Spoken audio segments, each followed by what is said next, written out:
All right, now, I've always wanted to ask you, ever since I watched your series, and I know that a lot of people have been wondering this too, that in one of the last episodes of the Antichrist series, you mentioned a strange dream that you had, and right after that episode, you played the movie Waking Life, which was supposed to help us understand the nature and the significance of dreaming, but you never actually told us about the dream and just sort of left us hanging there. So, I mean, we'd love to know about this dream if you don't mind sharing it.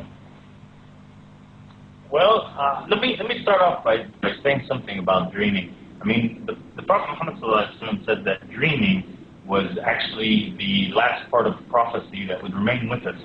That dreams contain a prophetic nature if they are a true dream. Now, of course, there's false dreams and there's dreams just of the mind when you're sorting things out or whatever, and there's dreams from the devil.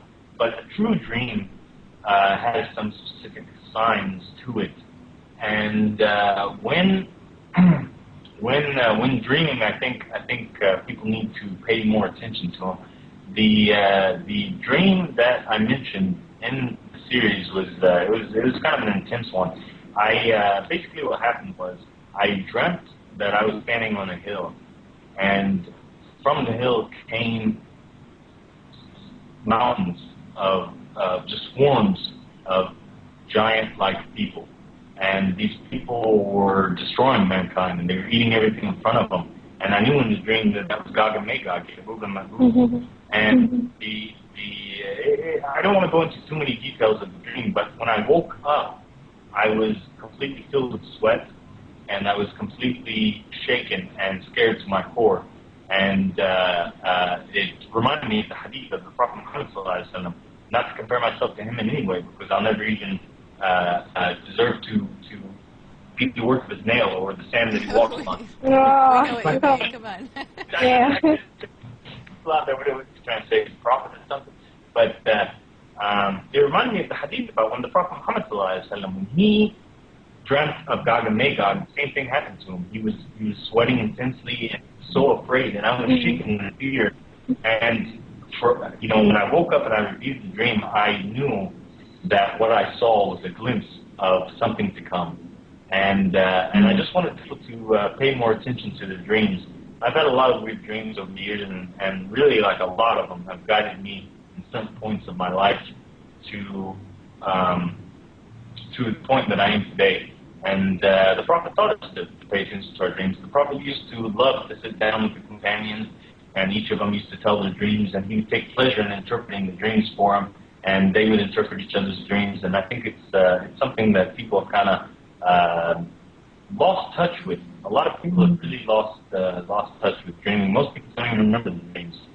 And that's why it's an idea of mine to, in the future, to maybe do an episode about dreams and some of the interpretations of dreams. And it's oh yeah, I should definitely do. Yeah, I'd be interested in that. Very interested. Yeah, I always remember my dreams, always but fascinated they're just like, they're all over the place. I'm like, I can't make heads or tails of what in the world is. Sometimes they're very clear, very clear. Like, I had a very clear one the other night. But yeah, but usually I'm just, what in the world does that mean? Yeah.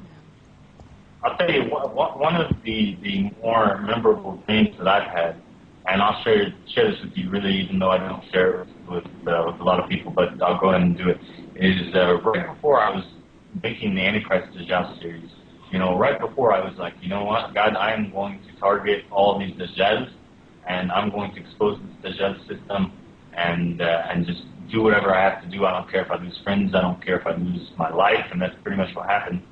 But I gained such, but the point is like before I was getting ready to do the Antichrist Dajjal series, and right when I was in that, getting ready to do it, I had this dream, and it was an intense dream, where I walk into this cave, and I look down, and I see somebody, like a body, it looked like a body of a dead person, and he was all wrapped up in cloth.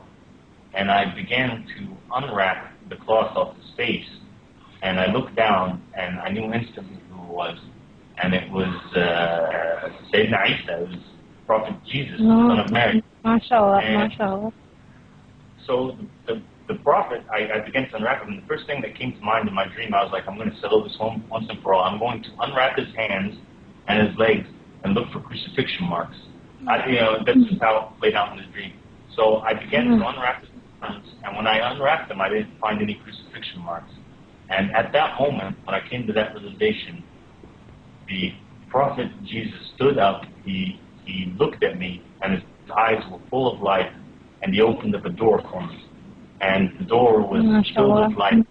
And that dream, I'm not saying the dream to brag about it. Basically what I'm saying is that, for me, because I took my dreams seriously, it was a turning point in my life. I felt like, okay, I'm on the right path, and that God is going to open up some sort of door for me. And that's basically what happened. And I think a lot of doors have opened up for me throughout my life. And one of them being, the good brothers at the Wake Up Project and the makers of the Arrivals, Echnar and Noriega, and these guys. I mean, I was being shut down, and my series is 483 episodes long, and not all people that watched the Arrivals would be able to sit through and watch 483 episodes of the Antichrist and Self series.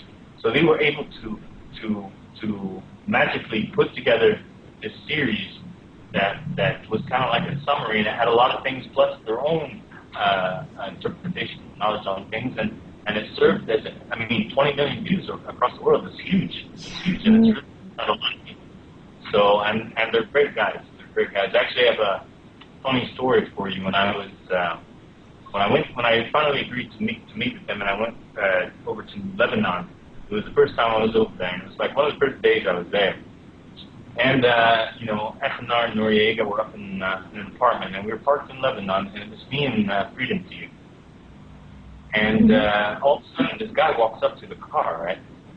And he just jerks open the car door, and it freaks me and Freedom to You out. Like, well, what's going to go on? And Freedom, obviously, he didn't even recognize this guy, So the guy turns around, and he gives Freedom to You such an intense look, and he says, hey, in Arabic, aren't you that guy that does the weird thing with his tongue, like a lizard, And then, Freedom to You recognized who it was, and it was some kid that he'd grown up with, a long time ago when he was a child and all these things, and he used to do this weird thing with the tongue, but the way it sounded was so weird.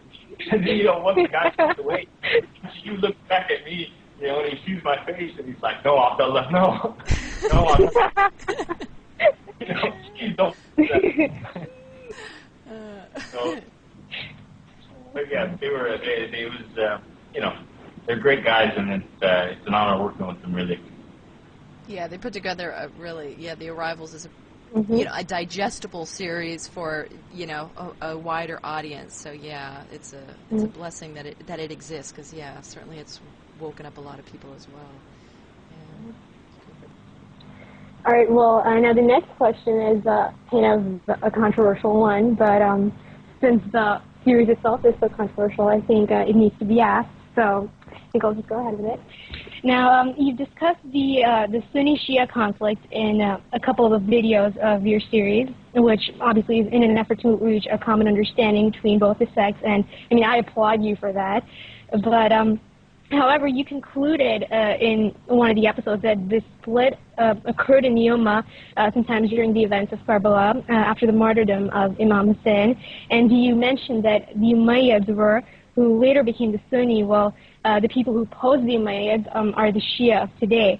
Now, judging this from a completely unbiased perspective, and regardless of what either sect believes, we all know that today we actually have sects within sects, so there's so much disinformation out there, which always results in misconceptions and misunderstandings, and each sect has these preconceived notions about the other, which they believe to be the absolute truth, when in reality it could be farther from the truth. So, first of all, I know your intention was not to offend anyone with this statement, and it's completely childish and ridiculous of some people to just start taking shots at you for this, just like they did with the Arrivals and that episode about the 12 Imams, and just dismiss the entire series for it. But at the same time, for a non-Muslim, for instance, watching that episode who has no knowledge of any of this, it would give them a totally biased picture of the Sunni, you know what I mean? So, was this something that you felt was necessary to include in the series, since so many people seem to have taken it the wrong way?